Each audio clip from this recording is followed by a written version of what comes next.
ಎಷ್ಟು 10 ಡೇಸ್ ಆಗಿದೆ. ಈಗ ನಮ್ಮ ಕಂಪ್ನಿಲಿ ಅಪಾಯಿಂಟ್ಮೆಂಟು ಆಗಿದೆ. ನೆಕ್ಸ್ಟು 31st ಎಂಡ್ ಆಗುತ್ತೆ. ಎಂಡ್ ಆದಮೇಲೆ ಕಂಪ್ನಿ ಕೆಲಸಕ್ಕೂ join ಆಗಿಬಿಡ್ತೀವಿ. Welcome to Asiantech Institute, and I am a trainer here for air conditioning and refrigeration. These are my students. They are working on various practicals, some fault findings and all. Let us share their feedback about this course, and please enjoy it. Yes, what's your name? Harisha. Harisha, can you please tell me when you joined this course? Sir, only 10 days. In that time. Are you happy with the course or any problem, any issues? No issues. Okay, very good. Just you can share whatever experiences you have here, okay, and about your knowledge what you gain here. Okay. What was the purpose for coming here? Okay? Okay. Thank you, sir. ನನ್ನ ಹೆಸರು ಹರೀಶ್ ಅಂತ. ನಾನು ಬೆಂಗಳೂರಿಂದ ಬಂದಿರೋದು. ನನಗೆ AC and refrigeration ಮೇಲೆ interest ಇತ್ತು. So ಈಗ ಜಾಯ್ನ್ ಆಗಿದ್ದೀನಿ. ಬೆಂಗಳೂರಲ್ಲಿ ಹುಡುಕ್ದೆ, ಎಲ್ಲೂ ಅಡ್ಜಸ್ಟ್ ಆಗಿಲ್ಲ. ಸೊ ಇಲ್ಲಿ ಪರವಾಗಿಲ್ಲ, ಚೆನ್ನಾಗಿದೆ ಕೋರ್ಸ್ ಎಲ್ಲ. ನಾನು ಬಂದು ಒಂದು 10 ಡೇಸ್ ಆಯಿತು. ಬೆಂಗಳೂರಲ್ಲಿ ಸುಮಾರು ಕಡೆ ಹುಡುಕ್ದೆ, ಎಲ್ಲೂ ಸಿಕ್ಕಿಲ್ಲ. ಬಟ್ ಇಲ್ಲಿ ಪರವಾಗಿಲ್ಲ, ಕೋರ್ಸ್ ಎಲ್ಲ ಚೆನ್ನಾಗಿದೆ. ಇಲ್ಲಿ ಪಿನ್ ಟು ಪಿನ್ ಬೇಸಿಕ್ಕಿಂದ ಹೇಳ್ಕೊಡ್ತಾರೆ. ಇವರು ಈಗ ಹೊಸದಾಗಿ ಜಾಯ್ನ್ ಆಗಿದ್ದಾರೆ ನನ್ನ ಬ್ಯಾಚ್. ಪರವಾಗಿಲ್ಲ, ಚೆನ್ನಾಗಿದೆ. ಈಗ AC ನಲ್ಲಿ ಸ್ಪ್ಲಿಟ್ AC ಅಂತ ನಾನು ಸರ್ವಿಸ್ ಮಾಡ್ತಾರೆ. ಈಗ ಇದರಲ್ಲಿ ಇಂಡೋರಲ್ಲಿ ಏನು ಪ್ರಾಬ್ಲಮ್ ಇಲ್ಲ. ಸ್ಪ್ಲಿಟ್ AC ಸುಮಾರು AC ಟೈಪ್ಸ್ ಆಫ್ AC ಸುಮಾರು ಬರುತ್ತೆ. ಇಲ್ಲಿ ಆಲ್ಮೋಸ್ಟ್ ಎಲ್ಲ ಹೇಳ್ಕೊಡ್ತಾರೆ, ಬೇಸಿಕ್ಕಿಂದ ಹೇಳ್ಕೊಡ್ತಾರೆ. ಈಗ ನಂದು ಅಡ್ಮಿಷನ್ ಆಗಿದ್ದು ಲಾಸ್ಟ್ ಮಂತ್ 9th ಅಡ್ಮಿಷನ್ ಆಗಿದೆ. 10th ನಾನು ಜಾಯ್ನ್ ಆಗಿದ್ದು.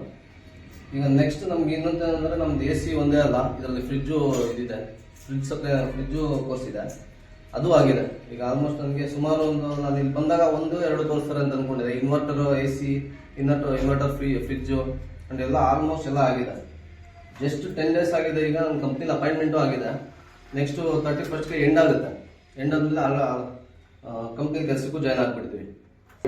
ನಾನು ಇದಕ್ಕಿಂತ ಮುಂಚೆ ಹೋಮ್ ಅಪ್ಲೈನ್ಸಸ್ ಅಲ್ಲಿ ಕೆಲಸ ಮಾಡ್ತಾ ಇದ್ದೆ. ಪ್ಲಸ್ ನಂದು ಏನಂತಂದರೆ, ಹೋಮ್ ಅಪ್ಲೈನ್ಸಸ್ ಅಂತಂದರೆ ಆಲ್ಮೋಸ್ಟ್ ಎಲ್ಲ ಬರುತ್ತೆ. ಹೋಮ್ ಅಪ್ಲೈನ್ಸಸ್ ಅಂತಂದರೆ ಅದ್ರಲ್ಲಿ ವಾಷಿಂಗ್ ಮಿಷಿನ್ ಮಾಡ್ತಾ ಇದ್ದೆ, ಫ್ರಿಜ್ಜು AC ಇರಲಿಲ್ಲ, ಪ್ಯೂರಿಫೈರ್ ಎಲ್ಲ ಮಾಡ್ತಾ ಇದ್ದೆ. ಬಟ್ ಎಲ್ಲೇ ಕಂಪ್ಲೇಂಟ್ಸ್ ಹೋದ್ರೂ ACನೂ ಕೇಳ್ತಾರೆ, ಎಂಕ್ವೈರಿ ಮಾಡ್ತಾರೆ. AC ಆ್ಯಂಡ್ ಫ್ರಿಜ್ ಎಲ್ಲ ಕೇಳ್ತಾ ಇದ್ರು. ಸೊ ನಾವ್ಯಾಕೆ ಕಲಿಬಾರ್ದು ಅಂತ ಚೆಕ್ ಮಾಡಿದಾಗ ನಾನು ಯೂಟ್ಯೂಬಲ್ಲೆಲ್ಲ ಸರ್ಚ್ ಮಾಡಿ ನೋಡಿದೆ. ಬೆಂಗಳೂರಲ್ಲಿ ಸುಮಾರು ಇನ್ಸ್ಟಿಟ್ಯೂಟ್ ಶೋ ಆಯಿತು. ಬಟ್ ಅದರಲ್ಲೆಲ್ಲ ಏನಂತಂದರೆ ಲಾಂಗ್ ಡ್ಯೂರೇಷನ್ ಇರುತ್ತೆ. ಬಟ್ ಇಲ್ಲಿ 20 ಡೇಸಲ್ಲಿ ನಿಮ್ಗೆ ಆಲ್ಮೋಸ್ಟ್ ಫುಲ್ ಸಬ್ಜೆಕ್ಟ್ ಕ್ಲೋಸ್ ಮಾಡಿ ಕಲಿಸ್ಕೊಡ್ತಾರೆ. 20 ಡೇಸ್ ಆದಮೇಲೆ ಕಂಪ್ನಿ ಅಪಾಯಿಂಟ್ಮೆಂಟು ಸಿಗುತ್ತೆ. ಈಗ ಇನ್ನೊಂದು ಏನಂತಂದರೆ, ಬೇರೆ ಕಡೆ ಎಲ್ಲ ಚಿಕ್ಕ ಲೆವೆಲ್ ಗಂಟ ಹೇಳ್ಕೊಡಲ್ಲ, ಮದರ್ ಬೋರ್ಡ್ ಗಂಟ ಇಲ್ಲಿ ಆಲ್ಮೋಸ್ಟ್ ಕಲಿಸ್ತಾರೆ. ಅಕಾಮಡೇಷನ್ ಎಲ್ಲ ಇಲ್ಲೇ ಇರುತ್ತೆ. ಫುಡ್ ಯಾವುದೊಂದಕ್ಕೂ ಏನು ತೊಂದರೆ ಇಲ್ಲ. ಇಲ್ಲಿ ನಮ್ಮ ಸರ್ರು ಅಷ್ಟೇ, ಆಲ್ಮೋಸ್ಟ್ ಎಲ್ಲರೂ ಇಲ್ಲೇ ಆಲ್ಟ್ ಆಗ್ತಾರೆ, ನಾವು ಇಲ್ಲೇ ಆಲ್ಟ್ ಆಗ್ತೀವಿ. ರೂಮ್ಸ್ ಎಲ್ಲ ಅವೈಲಬಿಲಿಟಿ ಇಲ್ಲೇ ಇದೆ. ಇಲ್ಲಿ ಬಂದು ಆರಾಮಾಗಿ ಹೋಗ್ಬೋದು, ಏನು ತೊಂದರೆ ಇಲ್ಲ, ಕಲ್ತ್ಕೊಂಡೇ ಹೋಗೋದು. ಇಲ್ಲಿ ಫೀಸು ಎಲ್ಲ ಏನು ಬೇಕು ಅಂತಂದರೆ ನಮ್ಮ ಇನ್ಸ್ಟಿಟ್ಯೂಟಲ್ಲಿ ನಮ್ಮ ಹೆಡ್ ಇದ್ದಾರೆ, ಎಲ್ಲ ಇನ್ಫಾರ್ಮೇಷನ್ ಅವರೇ ಕೊಡ್ತಾರೆ. ಈಗ ನೆಕ್ಸ್ಟ್ ಇನ್ನೊಂದು 10 ಡೇಸ್ ಬಿಟ್ಟರೆ ನೆಕ್ಸ್ಟ್ ಬ್ಯಾಚ್ ಸ್ಟಾರ್ಟ್ ಆಗುತ್ತೆ.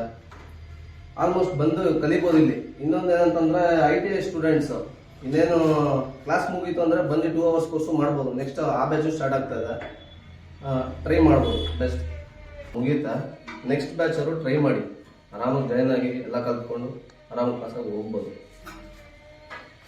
Sir, thank you. Asiantech join ಆಗಿದ್ದಕ್ಕೆ ನನಗೆ ತುಂಬ ಬೆಟರ್ ಅಂತ ಅನಿಸ್ತಾ ಇದೆ. Thank you. Thank you. Hello, my name is Vilas Kaude. I am trainer in Asiantech Institute.